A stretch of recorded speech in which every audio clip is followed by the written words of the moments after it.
Hello children, welcome back to my channel Economics with Poonima Sharma.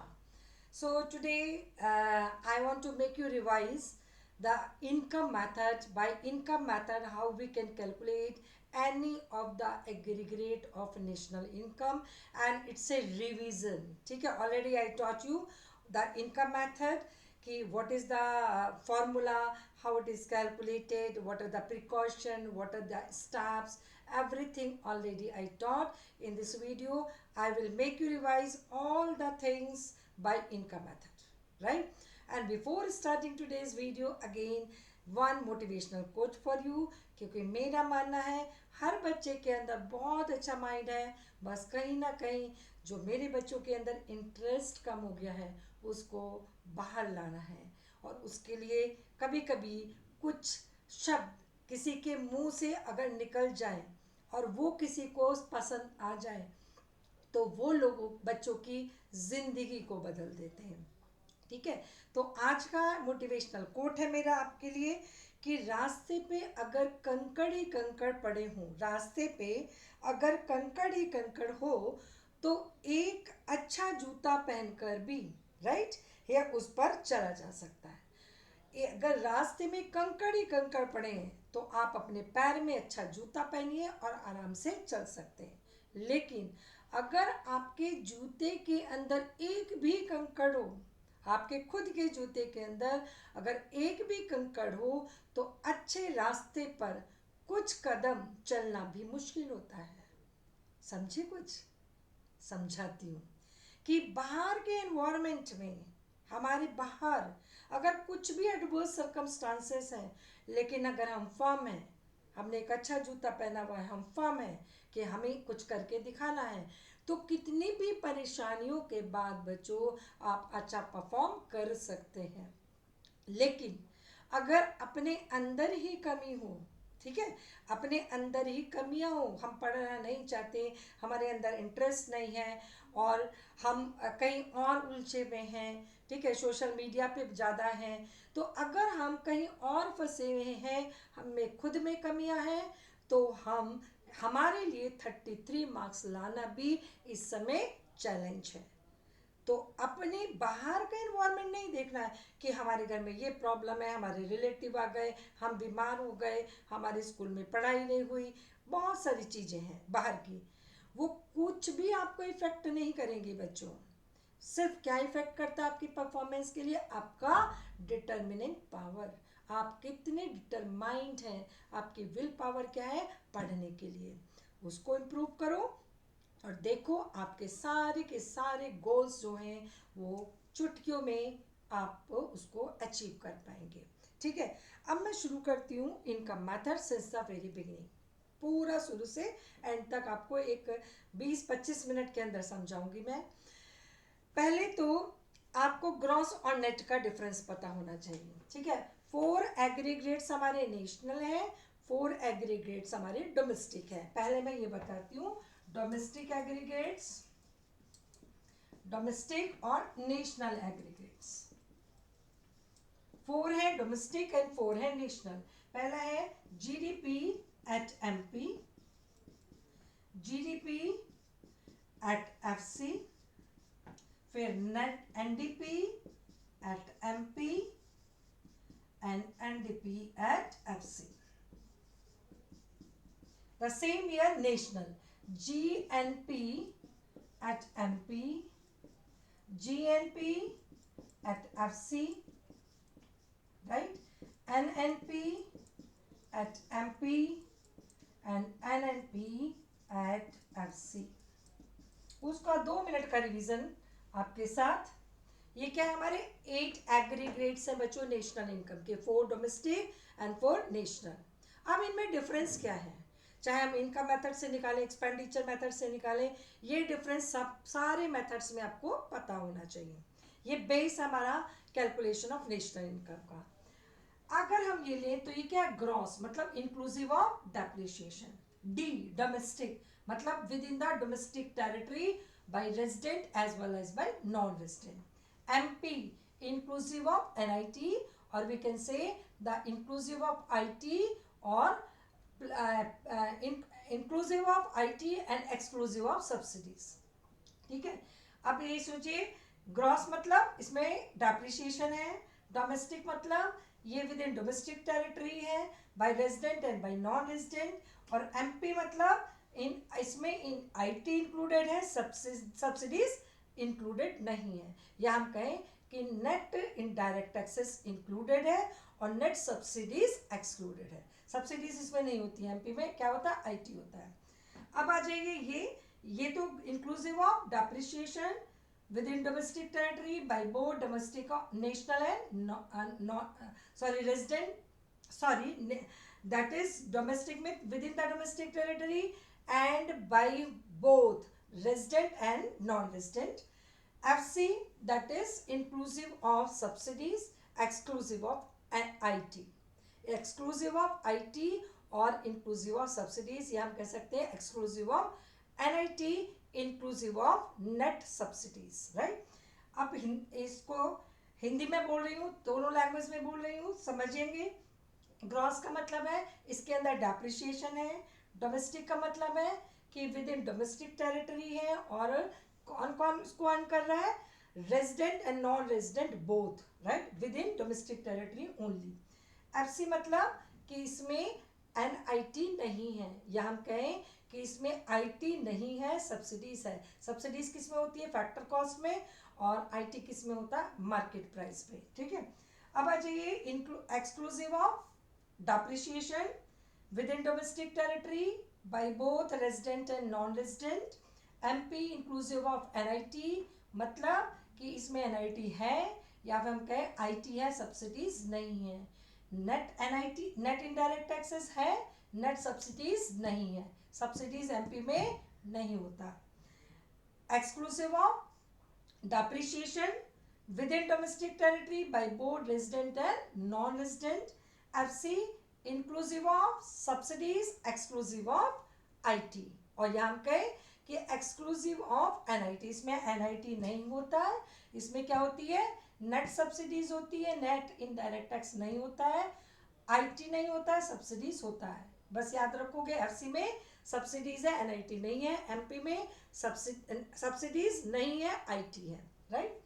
Gross inclusive of depreciation national, यहाँ पे ये कहाँ पे है, ओनली बाय रेजिडेंट, ये क्या था, by both resident and non resident, only within domestic territory, और ये क्या है, only by resident with in the country and outside both, right. यानी कि यहाँ पे नॉन रेजिडेंट की इनकम बिल्कुल ऐड नहीं होगी, factor income paid to abroad कभी नहीं होगा, राइट। अब एमपी पे आ जाइए, same inclusive of NIT, exclusive of net subsidies, या हम कहें आईटी इंक्लूडेड है, सब्सिडीज इंक्लूडेड नहीं है, एनआईटी है, नेट सब्सिडीज नहीं है। Gross inclusive of depreciation only by resident with in the country and outside, FC inclusive of subsidies, इसमें सब्सिडीज होता है, एनआईटी नहीं होता है, राइट। अब आ जाइए नेट एक्सक्लूसिव ऑफ डेप्रिसिएशन, इसमें डेप्रिसिएशन नहीं है। National the same, only by resident with in the country and outside both, MP inclusive of NIT, या हम कहें कि इसमें आईटी है, सब्सिडीज नहीं है, राइट। आगे जाइए नेट एक्सक्लूसिव ऑफ डेप्रिसिएशन, इसमें डेप्रिसिएशन नहीं है, ओनली बाय रेजिडेंट्स है, नेशनल विद इन कंट्री और आउटसाइड बोथ, एंड एफसी मतलब कि इसमें नेट सब्सिडीज है, नेट इनडायरेक्ट टैक्सेस नहीं है, या आप कहें आईटी नहीं है, सब्सिडीज है। ये बेस है, चाहे आप किसी मेथड से आप उसको निकालें। ग्रॉस से अगर मान लो ग्रॉस से नेशनल में जाना है तो माइनस डेप्रिसिएशन कर देंगे, माइनस डेप्रिसिएशन है, और नेट से ग्रॉस में जाना है तो प्लस डेप्रिसिएशन कर देंगे।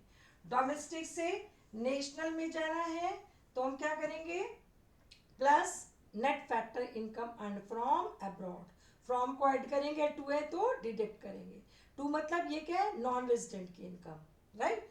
इसके बाद एमपी से हमें एफसी में जाना है, एफसी में जाना है तो MP minus NIT is equal to FC, और MP minus IT plus subsidies is equal to FC, और MP प्लस सब्सिडीज, अगर IT नहीं दिया बच्चों तो घबराना नहीं, तो MP plus subsidies is equal to FC, और सब्सिडीज नहीं दिया है तब MP minus IT is equal to FC। अपने कॉन्सेप्ट क्लियर रखने हैं बस, राइट। ये बेस मैंने आपको थोड़ा सा रिवाइज किया कराया।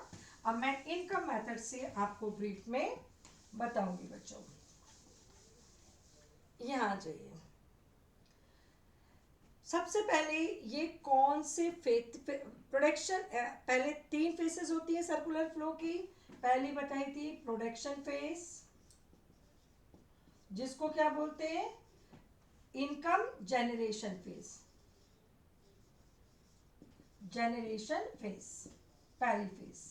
दूसरी फेस होती है डिस्ट्रीब्यूशन फेस, डिस्ट्रीब्यूशन फेस, और तीसरी फेस होती है बच्चों, ये होती है distribution face, sorry disposition face, disposition face. और फिर प्रोडक्शन, क्योंकि ये क्या है, सर्कुलर फ्लो है, ये ऐसे नहीं होता है। ये सर्कुलर क्यों है, उसका रीजन मैंने बताया था। प्रोडक्शन क्या है, एक प्रोसेस है, कीप ऑन, जो चलती रहती है। क्यों चलती रहती है, क्योंकि ह्यूमन वांट्स अनलिमिटेड होती है। So this is the root cause to make this in a circle, human wants are unlimited. यहाँ पे कौन सा मेथड लगता है, वैल्यू एडेड। क्यों, क्योंकि यहाँ पे हम क्या ऐड करते हैं, value of all final goods and services, ठीक है। यहाँ पे क्या ऐड करते हैं, अब ये जब इनकम जनरेट हुई बच्चों, जनरेट होने के बाद डिस्ट्रीब्यूट होगी, जिसने कंट्रीब्यूशन किया प्रोडक्शन प्रोसेस में, तो जब डिस्ट्रीब्यूट हो गई, तो डिस्ट्रीब्यूट होने के बाद ये क्या बन गई, फैक्टर इनकम। ट्रांसफर इनकम बिल्कुल इंक्लूड नहीं करते इनकम मेथड में, ध्यान रखना है। तो यहाँ पे हम मेथड यूज करते हैं इनकम मेथड। 3 मेथड है इनकम मेथड में। क्या ऐड करते हैं, फैक्टर इनकम ओनली। क्यों ऐड करते हैं फैक्टर इनकम, क्योंकि ये क्या बाइलेटरल है। पहले प्रोडक्शन बढ़ाती है, सर गुड्स एंड सर्विसेज के प्रोडक्शन में एड ऑन करती है, उसका सर्कुलर फ्लो बढ़ाती है, किसका, गुड्स एंड सर्विसेज का, और बदले में फैक्टर इनकम मिलता है। तो ये बाइलेटरल है। It add to the circular flow of goods and services in the economy, add to GDP of the nation. That's why it is included in the national income, not transfer income. Transfer income क्या है, unilateral है, one sided है, केवल government हमको देती है, हम बदले में प्रोडक्शन को नहीं एड ऑन करते। और यहाँ पे हम यूज करते हैं एक्सपेंडिचर मेथड। यहाँ पे क्या ऐड करते हैं, expenditure by all 4 sectors, that is household, farm, government, rest of the world, on all final goods and services. तो आज मैं आपको बच्चों इसका थोड़ा सा ब्रीफ दूंगी इनकम मेथड का। This is the simplest method, right, कि इनकम मेथड से हम कैसे कैलकुलेट करते हैं, ठीक है। इनकम मेथड से अभी जैसे आपको बताया क्या ऐड करते हैं, केवल डोमेस्टिक फैक्टर इनकम, पहले फैक्टर इनकम, ट्रांसफर इनकम बिल्कुल नहीं, ठीक है। तो हम पहले डोमेस्टिक फैक्टर इनकम के कंपोनेंट्स को ऐड करके क्या निकालेंगे, domestic income, domestic factor income. इसका पहला कंपोनेंट है कॉम्पनसेशन ऑफ एम्प्लॉइज,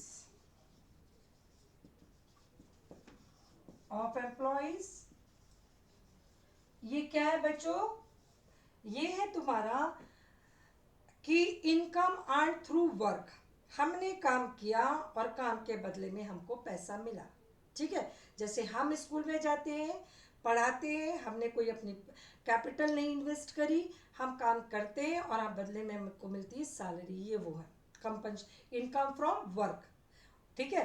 तो इसमें क्या, कौन से 2 कंपोनेंट आते हैं, एक तो वेजेस एंड सैलरी, जो क्वेश्चन में जनरली आते हैं, wages and salary in cash and in kind, दोनों में, कैश और काइंड दोनों में। काइंड में सैलरी बच्चों क्या होती है, काइंड में सैलरी होती है, जैसे कि मेरे स्कूल में अगर हॉस्टल है और हॉस्टल में मुझको एक फ्लैट दे दे, तो ये क्या होगी, सैलरी इन काइंड, क्योंकि अगर वहाँ फ्लैट नहीं देंगे तो मैं उसको रेंट पे लूँगी, तो ये भी है एक ढंग से सैलरी है। जैसे मैं अपनी स्कूल बस में जाती हूँ, ठीक है, अगर स्कूल मुझको बस फैसिलिटी नहीं देगा, then I have to hire a transportation services, for that I have to pay. तो एक ढंग से ये क्या है, मेरी सैलरी है, लेकिन किस में, काइंड में। अगर मेरा बच्चा स्कूल में पढ़ रहा है, उसकी ट्यूशन फीस एक्सक्यूज्ड है, तो ये भी क्या हुई, सैलरी इन काइंड्स। तो कैश और इन काइंड कभी कभी अलग दे देते हैं, कभी एक साथ दे देते हैं। और दूसरा होता है एम्प्लॉयर्स कंट्रीब्यूशन। किसका, to social security schemes, SSS।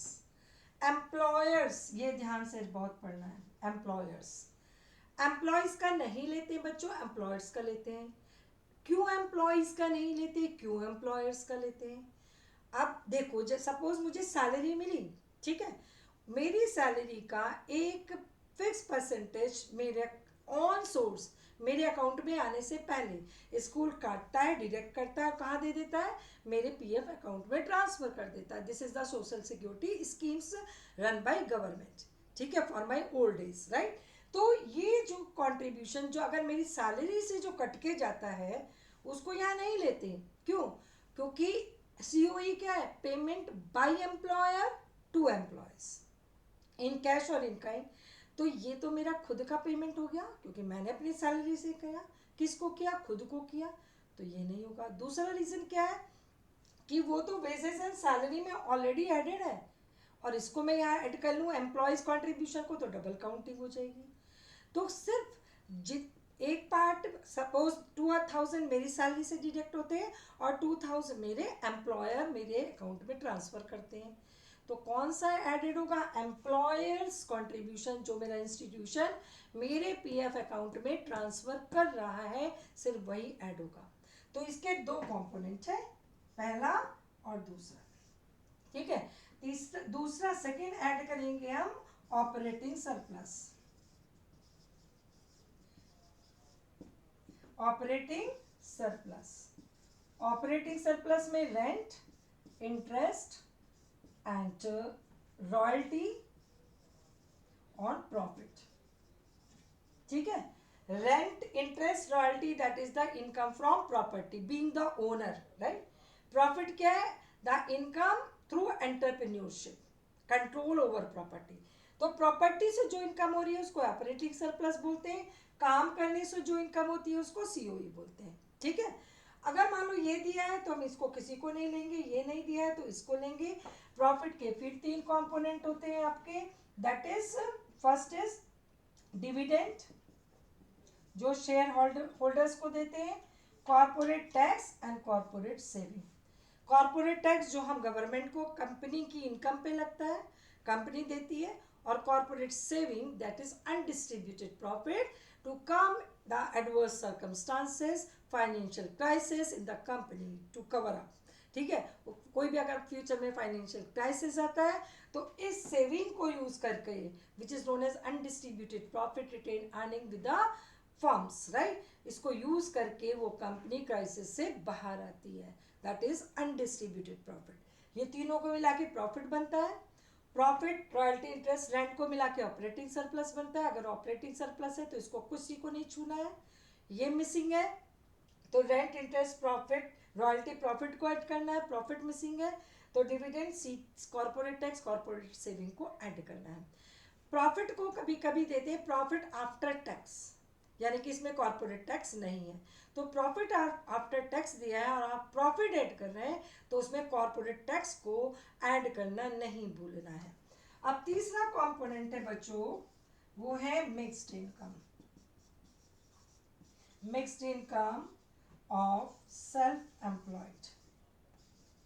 ये क्या है कि जो सेल्फ एम्प्लॉयड हैं, जो अपने पूरे फैक्टर इनपुट्स खुद से डालते हैं प्रोडक्शन यूनिट में, जैसे एक फार्मर है, उसी का लैंड होती है, उसी का लेबर होता है, उसी की मशीन्स होती हैं, उसी का मैनेजमेंट होता है, सब कुछ उसी का होता है। सारे इनपुट्स, फैक्टर इनपुट्स क्या फार्मर अपने पीस ऑफ लैंड पे खुद डाला है, अगर वो स्मॉल फार्मर्स है। बिग फार्मर्स तो हायर कर लेते हैं लेबर, ठीक है।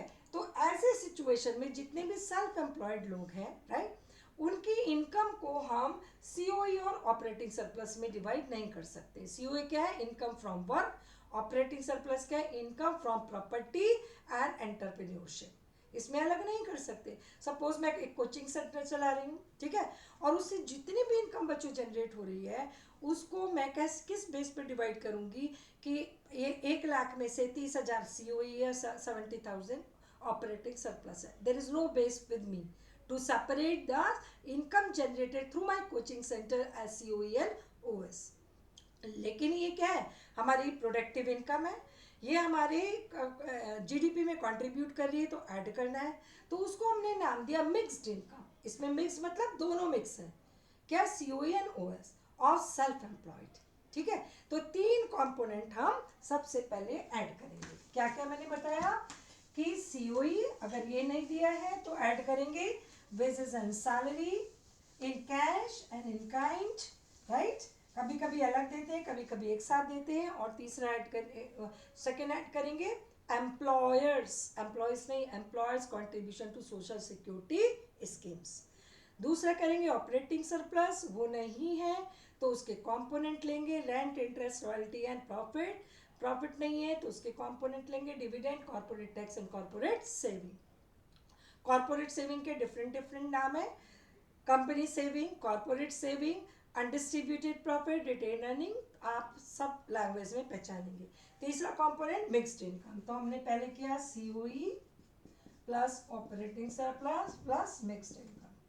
अब बहुत ही इंपॉर्टेंट क्वेश्चन आता है, इन तीनों को ऐड करके, सपोज ये 100 है, ये 200 है और ये 300 है, तो ये इसको ऐड करके क्या आया?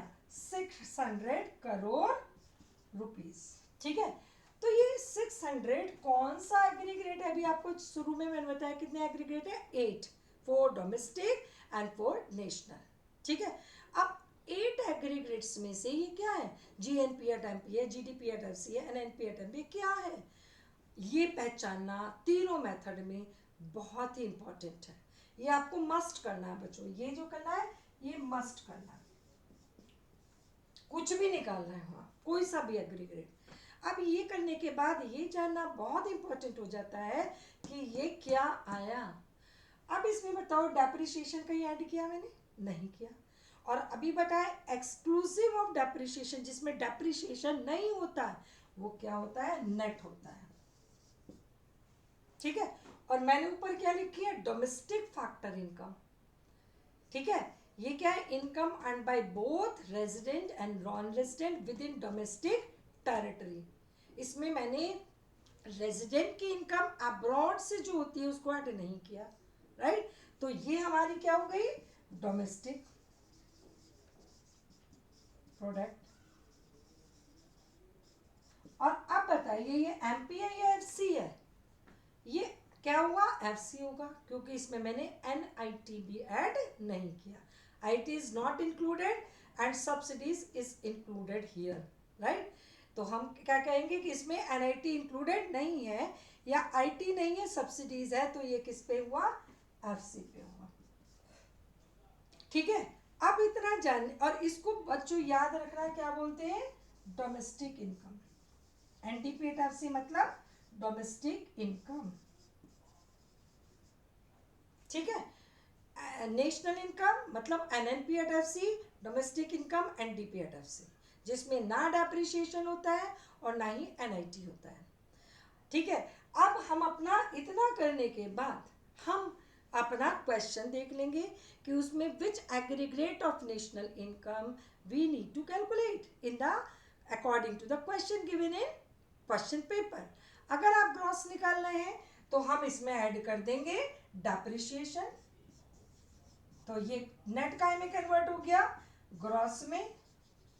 ठीक है, अगर मान लो हम नेशनल इनकम कैलकुलेट कर रहे हैं तो हम ऐड कर देंगे NFIA, और NFIA को बहुत ध्यान से देखना है बच्चों, ये नेट है या factor income from abroad, factor income to abroad separately given है। नेट है तो जो सेपरेटली दिया है उसको आप नहीं छुएंगे, और फ्रॉम और टू को बहुत ध्यान से देखेंगे। फ्रॉम किस में होता है? नेशनल में, और टू किस में होता है? डोमेस्टिक में। ठीक है, तो डोमेस्टिक से फ्रॉम जाने के लिए अगर 2 गिवन है तो domestic income minus factor income paid to abroad, 2 है तो डिडक्ट होगा, फ्रॉम है तो ऐड होगा, domestic income plus NFIA from abroad is equal to national, from और टू और नेट। इसको क्वेश्चन पेपर पे अंडरलाइन कर लेंगे ताकि आपके जब एग्जाम आप में क्वेश्चन सॉल्व करेंगे तो वहाँ पे अननोइंगली भी कोई मिस्टेक ना हो, उसको अंडरलाइन कर लो, नेट और फ्रॉम और टू को, राइट। अगर मान लो MP पे निकालना है तो हम NIT ऐड कर देंगे या IT ऐड करेंगे, सब्सिडीज दिखा देंगे क्योंकि सब्सिडीज इसमें है, IT नहीं है। तो ये हमारा बेसिक है किसमें, इनकम मेथड में।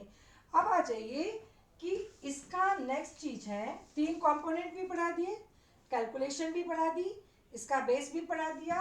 अब आ जाइए कहाँ पे कौन से फेज पे ये हम यूज करते हैं, डिस्ट्रीब्यूशन फेज पे यूज करते हैं income method to calculate any of the aggregate of national income out of 8। अब आ जाइए इसके स्टेप्स एंड प्रिकॉशन, ठीक है, स्टेप्स,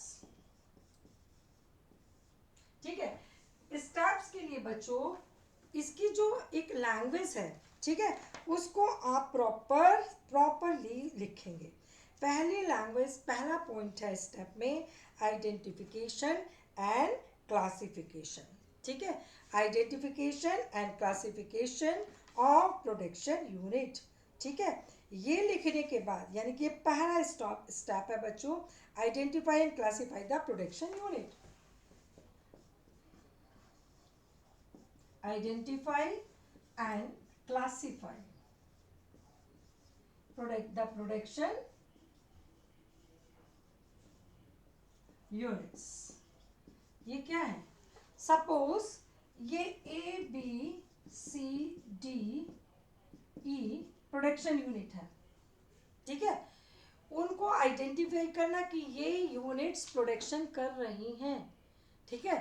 सपोज हम पूरी इंडिया की पॉपुलेशन है, ठीक है, ये इंडिया की पॉपुलेशन है। अब इसमें आइडेंटिफाई करेंगे कि ये प्रोडक्शन में इन्वॉल्व है, ये प्रोडक्शन में इन्वॉल्व है, ये आपकी प्रोडक्शन यूनिट है, ठीक है। अब प्रोडक्शन यूनिट को आइडेंटिफाई करने के बाद हम उन्हें क्या करेंगे, क्लासिफाई, कि ये किस में क्या है, प्राइमरी सेक्टर में जाएगी क्योंकि ये कैसे प्रोडक्शन कर रही है, by exploiting the natural resources. ये तुम्हारी टर्सरी सेक्टर में जाएगी क्योंकि ये कैसे प्रोडक्शन कर रही है, production of services invisible goods. ये किस में जाएगी, सेकेंडरी सेक्टर में जाएगी क्योंकि ये क्या कर रही है, manufacturing, converting the raw material into finished goods. ये किस में जाएगी, फिर टर्सरी में जाएगी क्योंकि सर्विसेज प्रोड्यूस कर रही है। ये फिर प्राइमरी में जाएगी। ऐसे करके क्या करते हैं बच्चों, क्लासिफिकेशन ऑफ प्रोडक्शन यूनिट। पहले आइडेंटिफाई कर लिया कि ये लोग प्रोडक्शन में लगे हैं। आप कौन सा किस सेक्टर में है उसको क्लासिफाई करेंगे, प्राइमरी, सेकेंडरी एंड टर्सरी। और हेडिंग क्या लिखेंगे, identify and classify the production unit, ठीक है। अब दूसरा, क्लासिफाई करने के बाद हम ऐड करेंगे, दूसरा स्टेप्स लेंगे हम बच्चों इसमें, estimate the factor income paid by each sector, estimate the factor income, क्योंकि क्या ऐड कर रहे हैं बच्चों, केवल factor income, the factor income paid by each sector primary, secondary and tertiary, ठीक है। हर सेक्टर में कितनी फैक्टर इनकम पे हो रही है, land, labour, capital and enterprise. दूसरा स्टेप ये होगा। तीसरा स्टेप होगा calculate GDP, sorry domestic income, calculate NDP at FC, or we can say net domestic product at FC, यानी कि NDP एट FC, ये कैलकुलेट करेंगे। ये कैसे कैलकुलेट करेंगे, पहले हमने आइडेंटिफाई कर लिया कि प्राइमरी में COE इतना आया, सेकेंडरी में COE इतना आया, टर्सरी में COE इतना आया, तो टोटल COE तीनों सेक्टर में मिला के कितना आया। फिर ऑपरेटिंग सरप्लस तीनों सेक्टर में कितना है उसको ऐड किया। फिर मिक्स्ड इनकम कितना हुआ, अब ये करने के बाद हम तीनों को ऐड करेंगे to get the NDP at FC. This is COE plus operating surplus of 3 sector, COE of 3 sector and mixed income.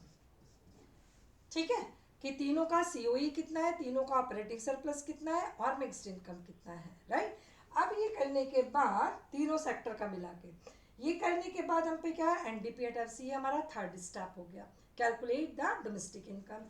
अगर मान लो आता है कि discuss the steps to find out domestic income, इस क्वेश्चन को अच्छे से समझना है, तो यह हमारा आंसर एंड हो जाता है बच्चों, क्योंकि डोमेस्टिक इनकम बता दिया. अगर आता है discuss the step to find out national income, national मतलब इंक्लूसिव ऑफ एनआईटी, तो एक स्टेप आपको और करना पड़ेगा और वो क्या होगा, fourth step, estimate national income. Estimate national income. और नेशनल इनकम को कैसे कैलकुलेट करते हैं डोमेस्टिक इनकम से, नेशनल इनकम मतलब एनएनपी एट एफसी. ठीक है. और डोमेस्टिक इनकम मतलब एनडीपी एट एफसी. ठीक है. तो इसको कन्वर्ट करने के लिए हम क्या करेंगे, पहले एनएफआईए निकालेंगे, factor income from abroad minus factor income to abroad. पहले एस्टिमेट करेंगे एनएफआईए, एनएफआईए. ठीक है. एनएफआईए निकालने के बाद हम करेंगे बेटा, एनएफआईए कैसे निकालेंगे, is equal to F Y from abroad minus F Y to abroad. ठीक है. इसको निकालने के बाद हम इसको डोमेस्टिक इनकम में ऐड कर देंगे, सिंपल. ठीक है. NDP at FC plus NFIA. By adding NFIA with domestic income, we get national income and your answer will be ended. तो समझना है और करना है. फिर मैं बता रही हूँ, पहले पूरी लोग हैं, कितने लोग प्रोडक्शन कर रहे हैं, आइडेंटिफाई किया. फिर प्रोडक्शन जो कर रहे हैं उसको क्लासीफाई किया कि ये प्राइमरी सेक्टर का है, ये सेकेंडरी का है, टर्सरी है, क्लासीफाई कर लिया. सबको करने के बाद सेकेंड स्टेप में जाएंगे कि एस्टिमेट द फैक्टर इनकम, कि आपका ये तीनों सेक्टर का जो फैक्टर इनकम है वो कितना हो रहा है, COE, OSL, operating surplus. Right. Estimate the factor income. फिर फैक्टर इनकम को ऐड करके क्या आ जाएगा, डोमेस्टिक इनकम. थर्ड स्टेप हो गया. और डोमेस्टिक इनकम में एनएफआईए ऐड करके क्या आ जाएगा, नेशनल इनकम. ये आ गए स्टेप्स. राइट. अब आ जाइए, इसका लास्ट है. लास्ट क्या है बच्चों, कि हाउ टू प्रिकॉशंस. स्टेप्स पढ़ा दिया, मेथड पढ़ा दिया, कंपोनेंट्स पढ़ा दिए. ठीक है. और आपका बेस भी बता दिया. अब आता है प्रिकॉशन. अब कुछ प्रिकॉशन तो मैंने अभी पढ़ाते पढ़ाते ही बताए. To estimate any of the aggregate national domestic by income method. Income method अभी आपको बताया कि only factor income is to be added.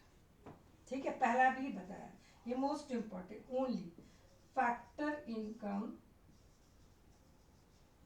Is to be added, no transfer income.